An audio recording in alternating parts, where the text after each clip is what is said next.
Mesdames, Messieurs, c'est vrai que dans les temps qui courent, il faut être un peu aventurier pour faire de la politique, et surtout pour être soit ministre des Finances ou ministre de l'Économie. Et je dois dire, à l'époque, même de temps en temps, encore maintenant, je prends note de la météo, mais je sais que ça ne se passe pas toujours comme les prévisions l'indiquent, donc il faut être préparé à tout. Et comme tu as choisi déjà cet exemple de la voile, celui qui ne s'est pas préparé à la tempête, il ne pourra pas résister durant la tempête. Enfin, il y a de grandes chances. Maintenant, il faut voir si les personnages en question, si le Luxembourg en tant que tel, s'est bien préparé ou s'il a navigué uniquement pendant longtemps alors qu'il y avait du soleil et 2 à 3 beaux forts. Car ceux qui ont uniquement navigué par ce temps-là, une fois que la tempête arrive, n'ont pas peut-être les réactions qu'il faut. Il faut voir si nous avons les réactions qu'il faut. Car je dois dire, ce que nous vivons, c'est quand même, on est proche de l'ouragan. Quand je regarde autour de moi, je peux dire, aucun de nous n'a jamais vécu cela, même étant bébé. C'est quand même extraordinaire, ce à quoi on assiste. Personne d'entre nous, à part ceux qui veulent toujours avoir raison, n'avait prédit une telle situation.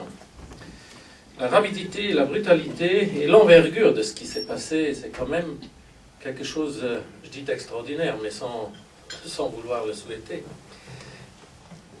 On n'a jamais connu une situation où, mais vraiment, au niveau mondial, nous connaissons des problèmes. Avant, c'était localisé géographiquement, c'était localisé dans des secteurs. Maintenant, c'est tous les secteurs en pâtissent, un peu plus, un peu moins, et partout. Il n'y en a vraiment pas un qui soit vraiment grandi pour le moment. Aucun pays ne le fait. Certes, la globalisation a eu beaucoup d'effets positifs, et je pense que le problème vient de cette interconnexion que nous avons mis en place entre tout ce qui se passe dans ce monde, ou disons dans les parties les plus importantes de notre planète, et les gens n'ont jamais très bien compris ce que ça voulait dire. Je crois qu'ils ont découvert l'idée de la globalisation, de cette interdépendance, lorsqu'un ouragan au large du Texas a fait que leur essence est devenue plus chère, lorsqu'un discours en Iran a fait que leur diesel est devenu plus cher, c'est là que certains ont dit, mais comment est-ce possible? Qu'est-ce que ça a à voir? Qu'est-ce que ça a changé? Pourquoi mon prix doit changer? Et je crois que c'est là que les gens se sont rendus compte d'une évolution dont on a parlé quand même souvent, mais difficile à expliquer. Oui, à l'Eurogroupe lundi et à l'Ecofin mardi, nous avons fait le tour d'horizon de la situation actuelle au regard des chiffres de la Commission. Ça a été jugé plus ou moins réaliste, malheureusement. Malheureusement. Il y en avait 2 ou 3 qui disaient, en ce qui concerne mon pays, j'ai une note un peu, mais alors vraiment un peu plus optimiste. Et en général, ça a été jugé réaliste, et pour moi donc, pour le moment, vu la situation, dramatique. Il faut quand même se dire, regardez, je prends l'exemple de la Grande-Bretagne. On peut en penser de la politique qu'a menée Gordon Brown, ce qu'on veut. Enfin, il a bien mené sa barque. Voilà qu'il se retrouve avec un déficit de 8,8% probablement. Bon, derrière la virgule, c'est pas important, mais de 8 à 9% cette année, et plus, les cas échéants, l'année d'après. C'est quand même quelque chose d'impensable. Regardez l'Irlande, où je n'ai pas encore d'explication convenable. L'Irlande, qui pour nous est un exemple, quand même aussi, c'est similaire, l'évolution, bien sûr, ils ont eu l'aide un peu des fonds structurels qui sont venus de l'Union européenne, mais quand même, ils ont développé des niches, ils ont travaillé dans le secteur financier, dans l'IT, ils ont plus ou moins travaillé sur les mêmes terrains, parce que je les rencontrais partout. Et ils ont culbuté en moins de 3-4 mois. Incroyable, je dois regarder les chiffres, car je ne le crois toujours pas. Ils étaient en excédent.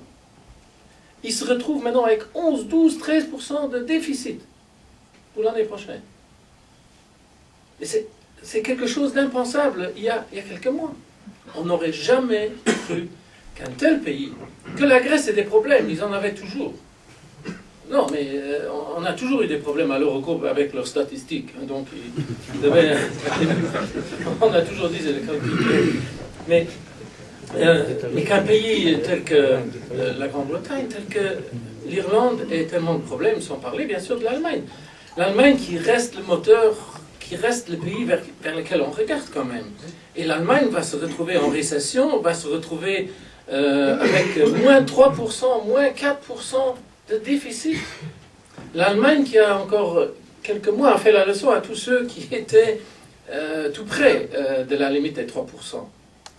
Il ne faut pas oublier que nous avions réussi au cours des dernières années qu'à la zone euro, tout le monde était en dessous des 3%. Enfin, il y avait la Grèce qui frôlait chaque fois avec l'Italie. Mais enfin, la plupart en étaient vraiment loin en dessous. Et donc on avait réussi un endettement qui est quand même remarquable, un endettement public. La population n'a pas toujours suivi, hein. On n'a pas eu que des applaudissements pour cela. La France également risque de se retrouver l'année prochaine avec moins 5% de déficit public, avec une récession. On est tous, au niveau de la Commission, en récession, en tout cas ceux qui sont importants dans cette zone euro. Et donc on se trouve donc dans une situation en moins de rien, qui, pour moi, est quand même, pour le moment, au vu des chiffres, assez dramatique. En plus, vous avez les États-Unis, où l'effet Obama, on ne sait pas très bien ce que ça va être. Franchement, c'est l'un des seuls espoirs qu'on ait. Il ne faut pas oublier non plus. Tout le monde a dit à un certain moment, bah oui, il y a la Chine, il y a l'Inde, il y a la Russie, les BRICS, ça va nous sortir, c'est dynamique, c'est 8-10%. La Chine va se retrouver à 6 ou quelques pourcents, ce qui est encore beaucoup. Mais il ne faut pas oublier que les États-Unis, ça fait 4 fois le PIB de la Chine. L'Italie, ça fait la Russie et l'Inde ensemble. L'Italie, le PIB égale l'Inde plus la Russie. Qui l'aurait cru? Ou qui l'eût cru? On voit qu'on surestime au niveau de l'impact parfois certains pays qui ont une dynamique autre que la nôtre, autre que d'autres. Et puis on voit le Japon qui n'arrive absolument pas à s'en sortir. On va dire le Japon c'est loin. Le Japon joue et continue à jouer un rôle important. Et donc ce qui se passe à cet endroit ne peut pas nous laisser indifférents. J'ai eu ce matin des chiffres qui sont quand même ahurissants. Mais je vais arrêter après. Parce que je ne veux pas déranger votre digestion. Paul m'a déjà dit, est-ce que je vais encore goûter à ce qu'on va manger? Pas pour le plaisir, mais pour quand même montrer où on est. Et peut-être faire la comparaison avec ce que nous vivons ici. HSBC, je prends les capitalisations en bourse du deuxième trimestre de l'année passée en comparaison avec la valeur du 20 janvier cette année-ci. Je viens de la voir ce matin, par hasard. HSBC, 215, je parle de hier bien sûr, maintenant 82.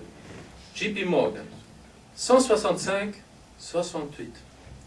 Bank of America, 228, 33. Citigroup, 255, 15. Vous voulez que je continue le carnage?